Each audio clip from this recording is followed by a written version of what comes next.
So it's a new day out here in the garage, and a lot has happened since the last episode. So this is the cylinder head here.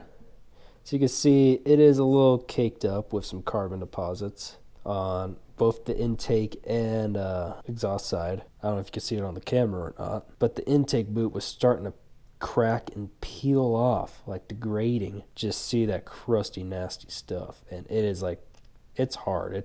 It's flaky, but it's hard. It is like cooked onto there, man. Like, holy crap. It doesn't even look like it comes off easy. Exhaust side, you know, just normal carbon buildup. It looks fine. Obviously, as you can see, all of this needs to still be cleaned and inspected and gone through and everything. Another thing I do need to check is the cylinder. Obviously, it is glazed, as you can see. Check to see if it's in spec. Measure it properly with the micrometer. I'm not going to bore you guys with this, so we're going to move on to the next thing. Right now, we're going to hop back onto this head and get it cleaned up a little bit and see if we can do some measuring of everything. I'm going to put you guys on time lapse for this so you don't have to see me do this the whole entire time. So here it is.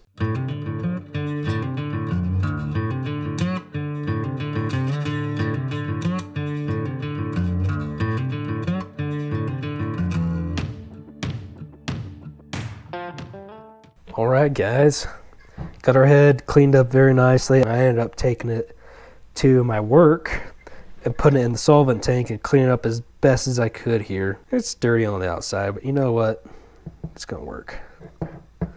Thank you to Morgan from Highland Cycles for looking at this and give me advice on what to do next. He said to basically lap them and see how well it goes. And I think that's what we're gonna do. We're gonna lap them and see how this goes. So if you know me outside of this channel, you know I like racing and everything. A couple of races ago at the Dolores race, I was having issues starting my bike whenever I stalled it out. It was really hard starting, really hard kicking over, and I found out the reason why. You may not be able to see this up on camera very well, but these exhaust seats just are not, they're pretty cooked. When I say cooked, it means it wasn't sealing properly, so carbon gases were allowed to go through in there. So that's why we are going to lap this. I mean, the intake side looks pretty dang good. I don't see anything wrong with it. Thankfully, all the parts came in to rebuild the whole motor, do the whole top end, and we did get a valve and spring kit for both intake and the exhaust from Pro X. I'll do one of these on camera, then I'll probably do the rest on time lapse. We're gonna experience this firsthand together and do it. It's got some assembly lube right here. I'm putting a little bit of lube on this right here because when I grind it, I don't want to just be rubbing dry in the valve guide. So we got our paste right here. You don't really need much to do this at all. So when you do this, you don't want any of the compound material getting on the stem. Alrighty, moment of truth here. Oh, you son of a bitch.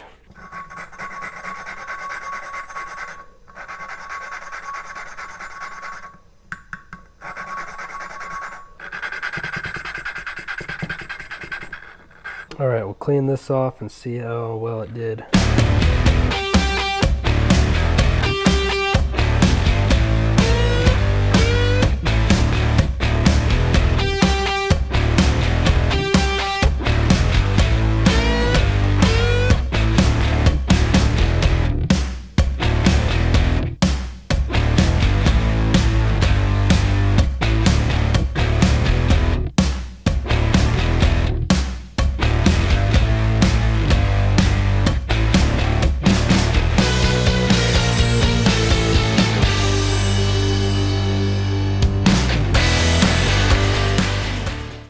Alright guys, so I took the liberty to do everything off camera because I don't want to bore you guys, and man did it take a long time to do this. So got the valves, seats all lapped and everything.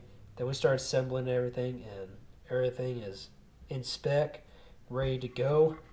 So we got our new boot on here. It's nice and smooth and it's, you know, like it's good. I couldn't find the word I was looking for. Not deteriorated like the old one. Head is done. I guess the next thing to go on to is the cylinder, and then after that, we can install this on top. So let's get to it.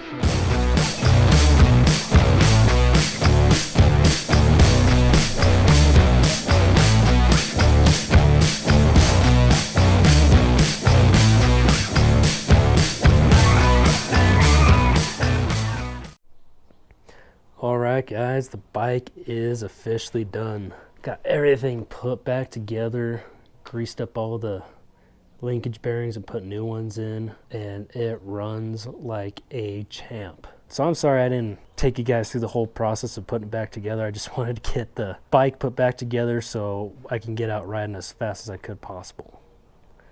And I'm sorry that I completely forgot my battery died, and I was just so focused on getting this thing, like, the engine put back in and started, and I just missed riding, so that's why I haven't recorded the rest of it.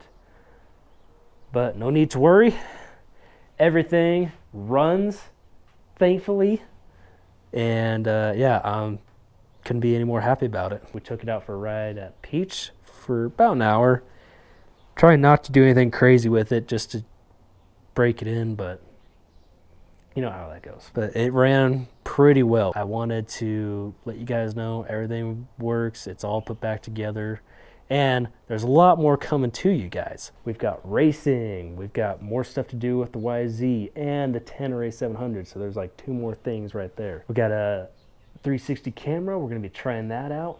I might just go try it out here in a few minutes and wait for the battery charge. And there's just a lot more to come for the channel. I hope you guys are willing to come along this journey and ride with me. But we'll see you guys in the next video. Thank you guys for watching part 1 and part 2. We'll see you out on the trail. Welcome to Bandits Rides.